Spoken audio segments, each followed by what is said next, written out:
Harry S. Truman, one of the United States' most influential presidents, once said, quote, "Men make history and not the other way around. In periods where there is no leadership, society stands still.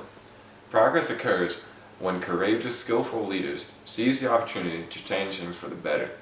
Hello, I am Sam Robinson, and I am here to talk to you about just that, progress. According to common sources, progress is defined as the development of an individual or society in the direction considered more beneficial than and superior to the previous condition. When bringing up progress, many question whether or not it is inevitable. Due to its fluidity, progress as a society is always inevitable as long as one expands their view of history. I wish to explore and share this idea with you today as we take a journey back into American history. Let's travel to 18th century North America, where the Articles of Confederation has just been enacted in an effort to unite the 13 colonies against Great Britain. The Articles of Confederation brought the colonies through the war. It was created to establish a stronger state legislature and never intended to serve as the ultimate form of authority. Under this, the people and the states held the power and fear of a strong central government because of their history with Great Britain's tyrannical bureaucracy. At this time in Great Britain, the European Enlightenment was gaining momentum. Influential philosophers such as Locke, Hobbes, Rousseau, and Montesquieu inspired this movement and brought this idea of popular sovereignty along with it. As this idea diffused into the colonies, Locke's ideas were capitalized upon and incorporated into what would become the Constitution of the United States of America. The Articles of Confederation failed due to the insufficient powers held by the federal government, such as the ability to tax and enforce laws. Because of its failure, the Founding Fathers recognized their country's need for a stronger central government. Through this realization, they wrote the Constitution, thus progressing democracy. Interestingly enough, Thomas Hobbes asserts that in a state of nature, a form of government will always arise in the effort to prevent war and discourse.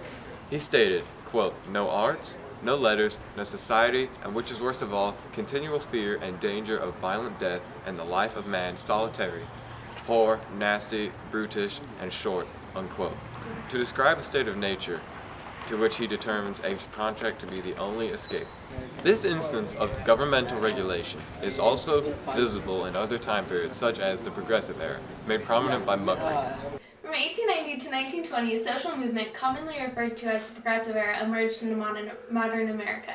This chaotic time period saw the deprivation of the nation's urban, poor, and immigrants, made well known by the popular literary work Stephen Crane, Maggie, a Girl of the Streets. In this novella, Crane forces the reader to acknowledge the hopelessness of the nation's destitute.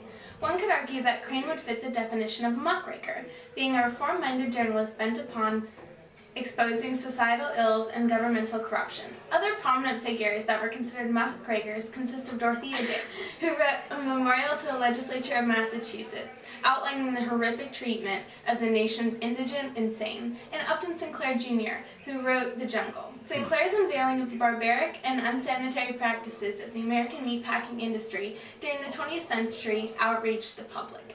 This led to the institution of a set of strict standards of cleanliness in the meatpacking industry, known as the Meat Inspection Act of 1906. At this time, this law represented a type of governmental regulation not commonly seen before. Also, the steel industry had an enormous impact on the United States that changed the world forever. Let's watch a video from America, the story of us. By the early 20th century, new urban megacities around America are bursting to the seams and look to expand in a new direction, up. But building these great towers demands a critical ingredient that's much too expensive: steel. One man will change all that, and with it, the face of America. It's 1872, and Andrew Carnegie, he's looking at the future, a revolutionary way to make steel. Okay, that was pretty interesting.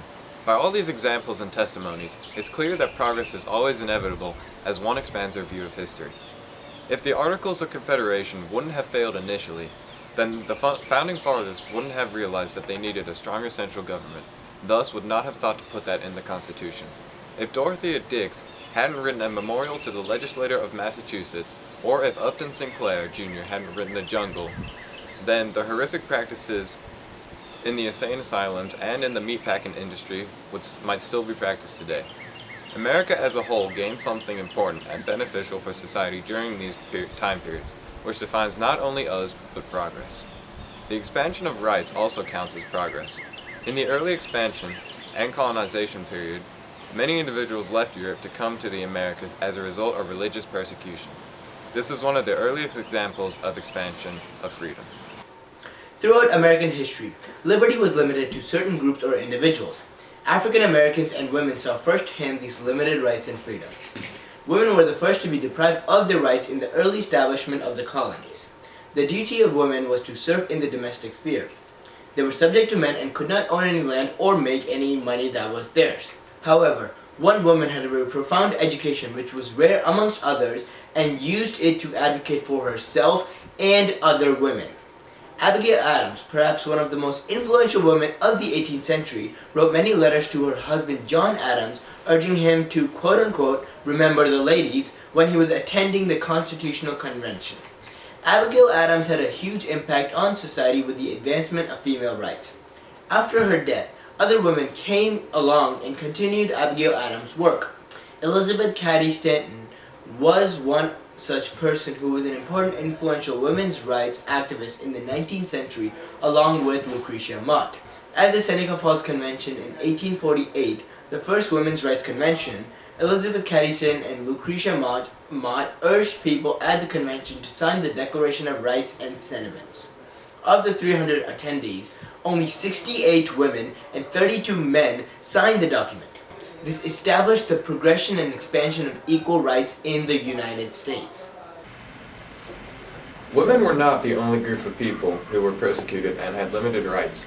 African American rights were never fully given to them until the 1960s. In the beginning, African Americans were first brought to the Americas as slaves or as indentured servants. Some were able to buy their freedom. However, their rights were not fully given to them.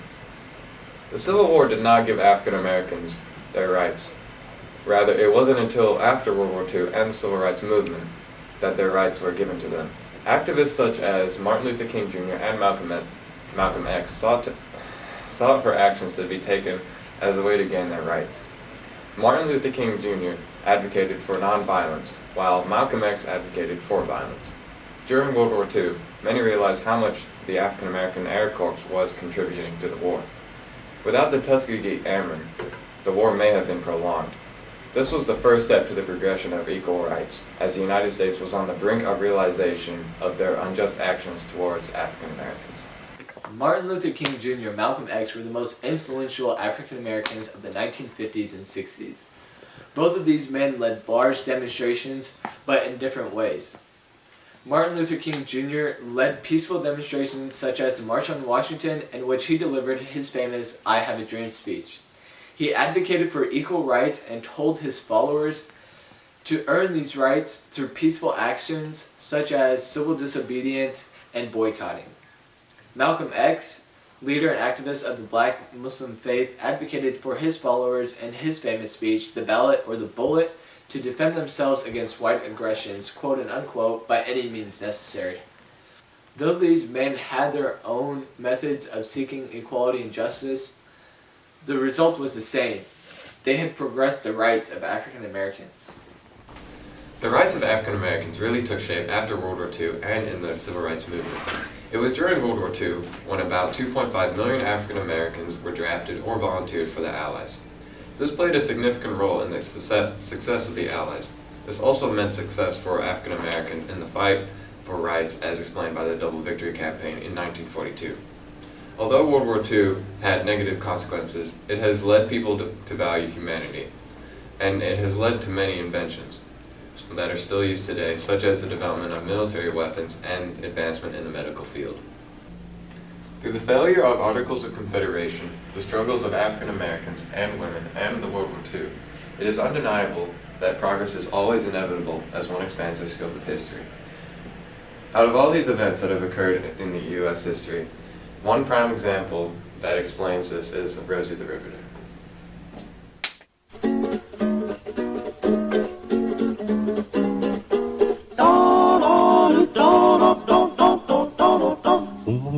All the day long, whether rain or a shine. She's a part of the assembly line. She's making history, working for victory. Rosie, the riveter, keeps a sharp lookout for sabotage. Sitting up there on the fuselage, that little frail can do more than a male can do. Rosie, the riveter. Rosie's got a boyfriend, Charlie. Charlie, he's a Marine. Rosie is protecting Charlie, working overtime on the riveting machine. When they gave her a production knee, she was as proud as a girl could be. There's something true about red, white, and blue about Rosie, the riveter.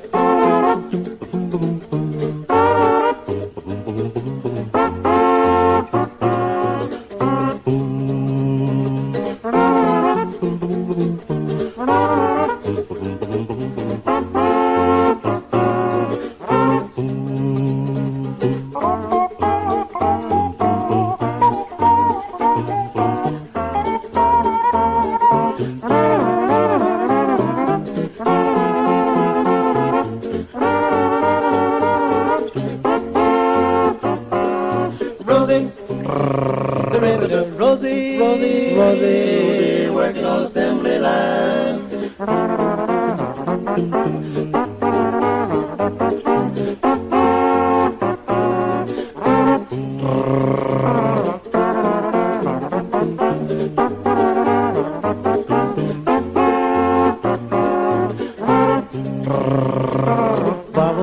Bubble day, bubble dee dee leave it on that day. Reeby boy, reeby boy, reeby.